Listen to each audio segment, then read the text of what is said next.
छोटे छोटे बच्चे हैं जो एक तरफ कहते हैं होली में रंग मत खेलो, पानी वेस्ट होते हैं, वो जब बकरियों का गला काटते हैं तब आपने उनसे कभी सवाल किया कि उस वक्त उन्हें डर नहीं लगता? होली के लाल रंग से उन्हें डर लगता है, लेकिन असली खून जब निकलता है किसी को तो सामने आना होगा। तो का मतलब ये होता है कि अगर द्रौपदी का चीरहरण हो तो कृष्ण आप बनो, कृष्ण का इंतजार। नमस्कार, देखिए हमारे साथ जो मोहतरमा खड़ी हैं, आप उनसे भली भांति परिचय होगा आपका, और ये किसी परिचय का मोहताज नहीं है। खुशबू पांडे इनका नाम है। लगातार विवादों में, सुर्खियों में ये रहती हैं। इंस्टा पे रील बनाने की बात हो या फेसबुक पे पोस्ट करने की बात हो, लगातार हिंदुत्ववादी एजेंडे का प्रचार करने का इन पे आरोप लगता है। और मैं कहता हूं कि आज हमारे देश की जो स्थिति है उसमें जो हिंदू की बात करें या हिंदूवादी सोच पे कुछ भी डिस्कशन आप करेंगे तो आप पे एक हिंदुत्ववादी या बीजेपी समर्थक का आप पे एक मोहर लगता है, एक दाग लगता है। मुझे नहीं पता ये क्यों लगता है, और इसी के लिए हम खुशबू पांडे से बात करेंगे। सबसे पहले बहुत स्वागत है द पटना फोरम। धन्यवाद। खुशबू जी, एक बात बताइए, वो क्या वजह है कि आज हमारे देश में हिंदू पे कोई चर्चा उस तरीके से खुल के नहीं करता, और कोई करता है आपकी तरफ तो या तो उस पर FIR होता है या फिर उसको किसी खास पार्टी विशेष से जोड़ के देखा जाता है। RSS, बीजेपी, तमाम तरह के इस तरह के जो चेहरे हैं, क्या वजह है?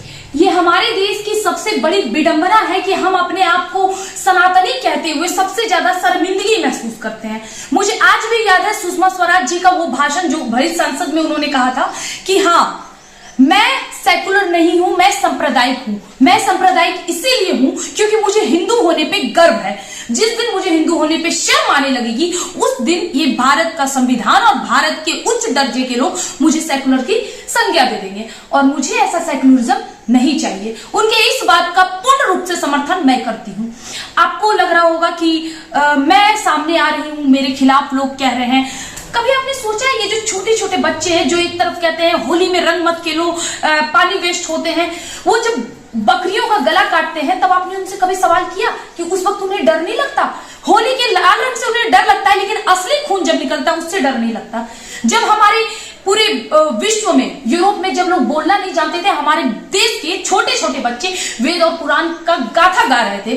कभी आपने सोचा हमारा धर्म, हमारा सनातन धर्म कहाँ था, किस उच्च स्तर पे था, और आज कहाँ गिर गया है? हमारे देश के किसी और पंथ की वजह से नहीं, हमारे ही देश में मौजूद हमारे ही भारतीय, हमारे ही सनातनी लोगों की वजह से। तो किसी को तो सामने आना होगा, तो मैं सामने आई हूँ। अच्छा, एक बात बताइए, सबसे अहम चीज जो मैं इसमें जानना चाहता हूँ कि आप दिल्ली रहती हैं जी, आप संभव गांव भी आती हैं जी, आपके मम्मी पापा या व्यक्तिगत तौर पे आपको कभी सिक्योरिटी की बात, मतलब एक जो होता है कि जैसे हम भी हैं, रिपोर्टिंग करते हैं, कभी कत्ल वाली जगह पे जाते हैं जहां मर्डर हो जाता है, तो हमें भी थोड़ा अंदर से लगता है कि हो सकता है कि यहाँ पे लोग उग्र होके कभी कभी रिपोर्टर पे भी हमला कर देते हैं। उस तरीके से आपको नहीं लगता कि आप हिंदुत्व की बात करती हैं तो एक खास जो इसका विरोध करते हैं, मैं किसी खास वर्ग के बारे में नहीं बोलूंगा, लेकिन जो लोग विरोध करते हैं, चाहे वो किसी भी दल से, किसी भी समाज से आते हो, उनका आप पे कुछ भी इस तरह का सुरक्षा के दृष्टिकोण से? हाँ बिल्कुल। और मैं आपको एक बात बता दूं, मैंने इससे पहले सच तक खुद मनीष कश्यप जी को इंटरव्यू दिया था जिसमें उन्होंने मेरे सुरक्षा को लेकर बात करी थी। स्पष्ट रूप से मैंने कहा था, और मैं आज आपके चैनल के माध्यम से भी बता दूं कि दिल्ली में मेरे साथ ये दिक्कत होती है, मेरे साथ आज ये दिक्कत होती है, और दूसरे दिन ही मैं कनॉट प्लेस पे फिर दहाड़ती हूँ, और मेरे साथ लगातार होती है। ऐसा भी सीन होता है कि लोग इंटरव्यू लेते हैं और उसी वक्त 60 लोगों के झुंड आ जाते हैं ट्रक में भर के, इकलौती लड़की को मारने के लिए, ढूंढने के लिए, और उस वक्त हमारे समर्थक आपको नहीं दिखेंगे। समर्थक का मतलब समझ रहे होंगे, जो केवल हिंदूवादी, अगर लोग कहते हैं ना धर्म को धंधा बनाना, तो हाँ, कुछ हिंदू लोग जो हमारे देश में मौजूद हैं, उनकी वजह से धर्म को धंधा का नाम दे दिया गया। हिंदुत्व का मतलब ये होता है कि अगर द्रौपदी का चीरहरण हो तो कृष्ण आप बनो, कृष्ण का इंतजार ना करो। लेकिन क्या हमारे देश में मौजूद है? लोग कमेंट्स में करते वी आर विथ यू, क्या है? सच में है? नहीं। कहते हैं बहन कोई भी दिक्कत होगा हमें फोन करना, बहन जब तक आपको फोन करेगी तब तक आपके बहन के 35 टुकड़े हो चुके होंगे। क्या है मेरे पास? भाई मुझे किसी को पीछे रखने की जरूरत नहीं है, मैं खुद सब कुछ कर सकती हूँ। मुझे सब कुछ दे दो लाइसेंस से, मैं खुद कर लूंगी, मैं खुद का सुरक्षा खुद कर लूंगी।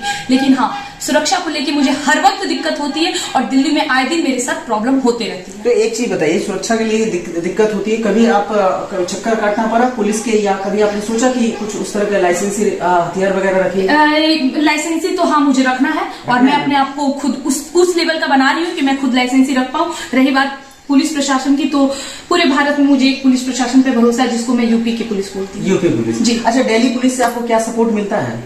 मतलब ये तो एक टेक्निकल बात है, लेकिन मैं तो पूछूंगा। मैं आप सपोर्ट की बात कर रहे हैं तो मैं आपको, वैसे मुझे नाम भी याद नहीं है, ये शायद उन्होंने मजाक में भी कही थी। मैंने उनको ये कहा था कि सर आपको पता है मैं यहाँ पे आके डिबेट करती हूँ, कनॉट प्लेस की बात है, वहीं पे कुछ पुलिस करनी थी कि सर मैं यहाँ पे डिबेट करती हूँ, मुझे मैसेजेस आ रहे हैं, कमेंट्स आ रहे हैं, धमकी आ रहे हैं कि गुस्ताखी नबी की एक ही सजा सर तन से जुदा, मेरे सर काटने की धमकी आ रही है। तो आप यकीन करेंगे उनका रिप्लाई क्या था कि मैडम प्लीज कनॉट प्लेस के बाहर जाके अपना गर्दन कटवाना, यहाँ कटवाओगे तो हम लोग फंस जाएंगे। ऐसे बोले पुलिस? दिल्ली पुलिस का? जी बिल्कुल।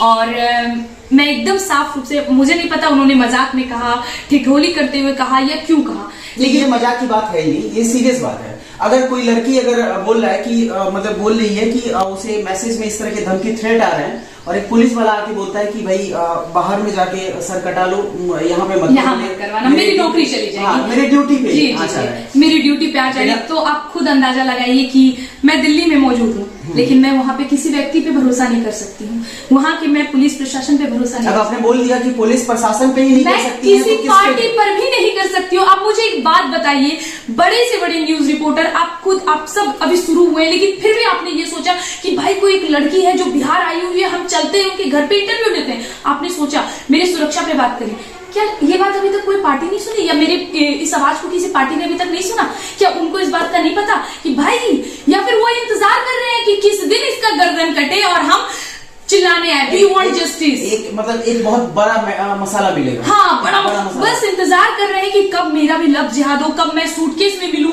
है ना, कब मेरे सर काटे जाए, कब मुझ पर कुछ हमला हो और उन लोगों को मसाला मिले। देखिए गौर से, हमारे देश में हिंदू सुरक्षित नहीं है। कहाँ से मेरे हिंदू सुरक्षित रहेंगे? सुरक्षा ना देने वाले तो अपने लोग हैं। मुझे एक बात बताइए ना कि अगर वाकई में मैं एक पार्टी का समर्थन करती हूँ, ये बात सच्चाई है, लेकिन मैं एकदम ये नहीं कहती हूँ कि मैं आंख बंद करके समर्थन करूंगी। जो पार्टी देश हित धर्म हित में खड़ा है मैं उसका समर्थन करूंगी। तो पार्टी का कर्तव्य भी यही बनना चाहिए कि अगर कोई लड़की आपका समर्थन कर रही है तो आपको उसका समर्थन करना चाहिए और सुरक्षा भी करना चाहिए। जी, सबसे पहले तो सुरक्षा। अरे भाई सारी, मैं बताती हूँ, प्राण जाए पर वचन ना जाए, है ना। छत्रपति शिवाजी ने ये नहीं कहा प्राण जाए पर वचन ना जाए। भाई मेरी माँ ने मुझे मरने के लिए जन्म दिया, ना मेरा प्राण जाएगा ना मेरा वचन जाएगा। मेरा भी वही सिद्धांत है, ना मेरा प्राण जाना चाहिए ना मेरा वचन जाना चाहिए, और इसके लिए मैं लड़ूंगी। कोई समर्थन दे तो दे, वरना मैं अकेली